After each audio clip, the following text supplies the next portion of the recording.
Tapi tetap waktu pertama kali ngangkat laptop ini tuh yang kerasa, wah surprise banget ya, karena ringan gitu. Yes, di tangan gue sekarang adalah laptop dari brand yang beberapa waktu belakangan ini lengket banget ya, kayak jadi kuping orang Indonesia. Brand lokal Polytron. Yes, brand yang dari zaman gua kecil ini terkenalnya sama boombox ya. Sekarang bisa dibilang lini elektroniknya banyak banget. Bahkan terakhir kemarin itu baru aja rilis elektronik yang gede banget cuy. Mobil listrik. Dan sekarang mereka mulai masuk ke pasar laptop. Gue penasaran banget, pengen nyobain. Pengen tahu gimana rasanya laptop pertama si Polytron ini. Makanya langsung aja kita bakal bahas lengkap di video kali ini. Let's go. Nah, sebelum gue masuk ke pembahasannya, bisa dulu di-subscribe ke Basic Otak YouTube channel biar kita cepet ke 1 juta subscriber. Thank you. Oke, sebelum kalian komen soal OEM bang, ODM bang, dan sebagainya, ya gue pengen kasih tahu dulu kalau yes, gue aware soal hal ini ya, karena memang hampir semua elektronik, gadget, aksesoris yang beredar di Indonesia bisa dibilang itu OEM dan ODM. Nah, OEM itu kalau kalian nggak tahu apa, dia kan kayak misalnya brand nge-request speknya kayak gini. Sedangkan kalau ODM itu emang produknya udah didesain sama si pabriknya, jadi kayak tinggal brand ngejual aja. Selama ini mungkin memang banyakkan OEM ya, yang bikin pabrikannya itu belajar gitu kan dari spek-spek yang diinginin sama brand gitu. Dan sekarang mereka bisa nawarin sendiri ODM, yang mana bisa dibilang secara produk mungkin udah bagus dan value yang paling penting juga lebih oke.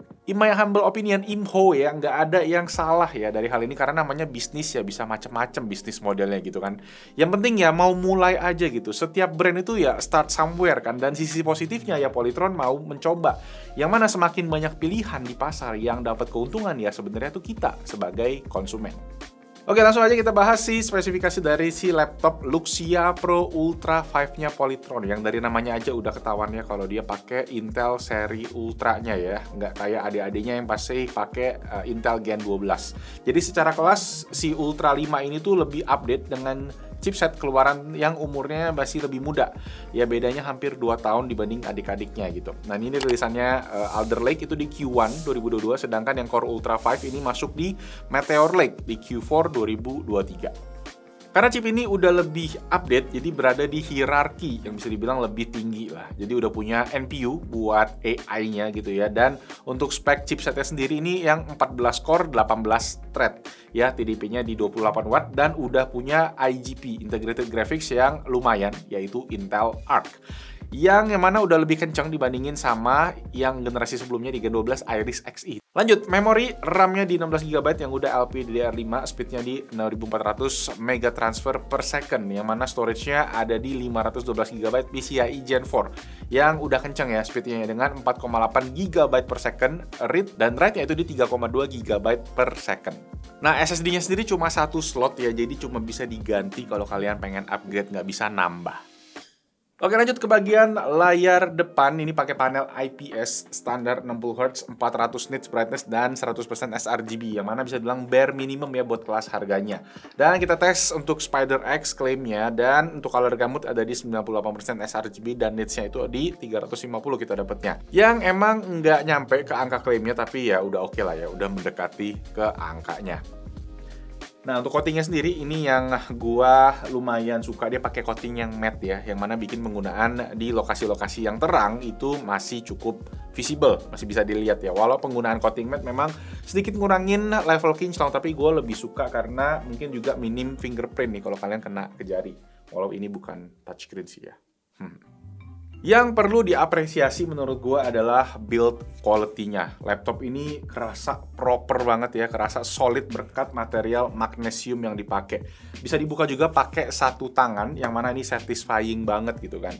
Dan klaimnya bobot laptop ini ada di 1 kilo, yang pas kita timbang ternyata sesuai nih ya, ada di 1 kilo lebih dikit aja. Tapi tetap waktu pertama kali ngangkat laptop ini tuh yang kerasa, wah surprise banget ya, karena ringan gitu kan. Dan gue juga suka sama desainnya yang minimalis ya, brandingnya juga kerasa minimal gitu kan, dengan tulisan Polytron aja di bagian cover dan di bawah monitornya, yang mana manis sih positioningnya menurut gua, walau gua prefer mungkin bisa pakai si branding Luxia-nya gitu ya, yang bagian depan ini dan di dalam aja yang pakai logo Polytron gitu kan. Mungkin Polytron pengen kasih statement karena ini laptop pertama ya, jadi dikasih logo yang Polytron dulu di bagian depan. Cuma nanti kalau mungkin brandingnya mulai oke, Luxia, orang udah mulai notice tuh punya Polytron, mungkin akan dikasih branding sendirinya. Oh ya, di bagian layar ini ada reverse notch ya, yang mana dia ada webcamnya yang sayangnya belum support Windows Hello untuk facial recognition, jadi cuma bisa login pakai fingerprint. Ya untung sih udah ada biometrik di keyboardnya. Oke, ini dia untuk kualitas webcam dari Polytron Luxia Pro Ultra 5 ya, laptop Polytron pertama nih, yang mana nih karena udah ada NPU, kita bisa pakai efek-efek nih ya, bisa auto framing, bisa eye contact nih, langsung lihat ke situ walaupun lagi ngeliat keluar, dan ada background effect juga. Yes, jadi kurang lebih kayak gini, bisa portrait blur atau standar blur, dan resolusi di Full HD 30 fps, dan ya untuk kualitas mikrofonnya juga harusnya udah oke sih ya buat kita pakai meeting. Gimana menurut kalian? Silahkan kita ngobrol di kolom komen. Oke, keyboard untuk dipakai ngetik sih menurut gua udah oke ya. Gua nggak ada komplain sama sekali, travelnya masih berasa oke, balance-nya juga enak, dan yang bikin gue surprise sebenarnya touchpad-nya ya. Si trackpad-nya ini yang kerasa presisi banget, surprisingly good. Jadi dipakai buat kerja, buat ngetik-ngetik, ngecekin dokumen, browsing, ini menurut gua udah oke banget. Urusan ports juga nggak kalah ya, karena lengkapnya juga udah oke ya. Di sisi kiri ini ada HDMI, ada USB 3.0 Type A, ada 2 buah USB-C yang full function, bisa buat display, bisa buat charging juga. Nah, di sisi kanan ada e-shutter untuk switch kameranya, ada port audio, dan juga ada USB-A yang satu 3.0, yang satunya 2.0, dan yang terakhir ada Kensington Lock buat keamanannya. Oke, sekarang kita cekin soal performance dari laptop pertama Polytron ini. Kita hajar langsung benchmark sintetis ya, yang mana angkanya ya udah sesuai standarnya si Intel Ultra 5 125H. Kayak di Geekbench 6 kita dapetin single core di 2210, multi core itu di 9805. Ini mirip-mirip sama i7 13650HX yang notabene adalah CPU gaming ya, dengan TDP yang jauh lebih tinggi, jadi ini lebih efisien bisa dibilang di laptop ini. Dan Cinebench R23, R24 dapat di angka segini ya, yang mana kalau kalian cek juga di kemampuan grafis 3D Mark Firestrike itu di 6600-an dan TimeSpy di 3400-an.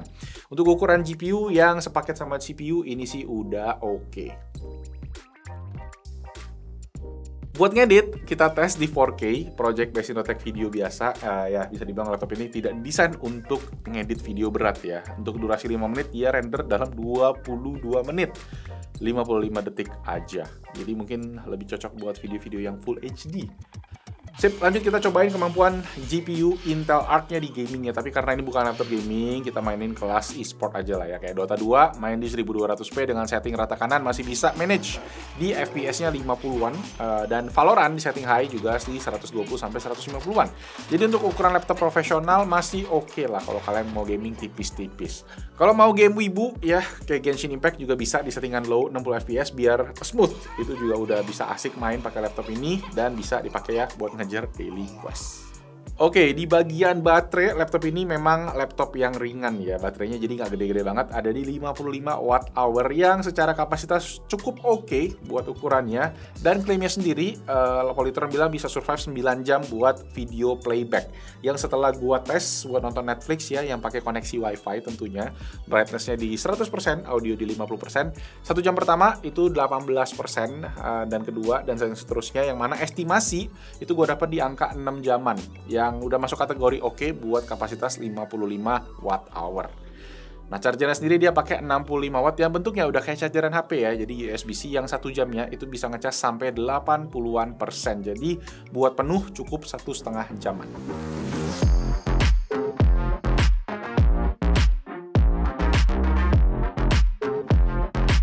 Oke, kesimpulannya, jadi gimana? Masih skeptis sama brand lokal yang mana ini setelah kita uji sih dengan standarnya Besinotek untuk ukuran laptop pertama, bolehlah Polytron kita acungin jempol.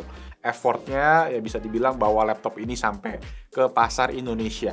Dari segi kualitas memang masih bisa kompetitif lah sama brand-brand yang lebih gede gitu kan. Apalagi Polytron tahu dan sadar kalau orang pasti skeptis kan, namanya aja masih awal-awal gitu kan. Gimana ya nanti efek kualitas jangka panjangnya, soalnya ya belum ada track recordnya di dunia ini, jadi makanya cuma waktu yang bisa menjawab. Makanya Polytron juga ngasih jaminan dengan garansi yang jelas, garansi 2 tahun plus ada accidental damage protection ya, buat ngasih peace of mind buat kalian yang bakalan beli. Apalagi service center Polytron ya udah jelas tersebar di seluruh kota Indonesia, jadi udah bisa kasih rasa aman lah, rasa trust gitu kan.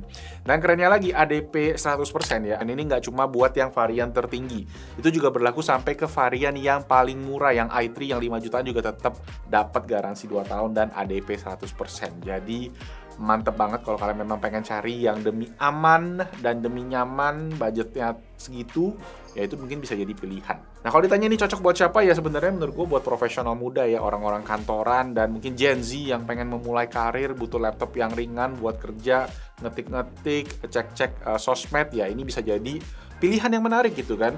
Walau gue berharap sih harganya nih yang ada diskon, karena harga rilisnya yang di 10.999 masih mirip-mirip pricingnya dibandingin sama brand-brand gede yang udah duluan established nih di dunia laptop. Celah brand lokal kan biasanya ya dari harga kan yang lebih kompetitif, karena pasar laptop kayak gini ya orang-orangnya yang sensitif sama harga gitu kan, pengennya kalau gue dapet brand lokal biasanya lebih affordable gitu, lebih terjangkau. Makanya kalau kalian pengen ngecek, link di bawah pas kalian cek ya, kalau harganya lebih murah dari harga rilisnya, bisa banget nih jadiin si Luxia Pro Ultra 5 sebagai opsi. Oke guys, segitu aja pembahasan kita buat si Polytron Luxia Pro Ultra 5 ini. Buat yang kalian yang ada mau ditanyain, langsung di komen di bawah, kita diskusi di sana. Like kalau kalian suka videonya, di-share ke teman-teman yang lagi nyari laptop. Dan itu aja, nama gue Malvin, thank you so much for watching. I'll see you guys on the next video. Ciao. Polytron memang beda. Salah ya slogannya.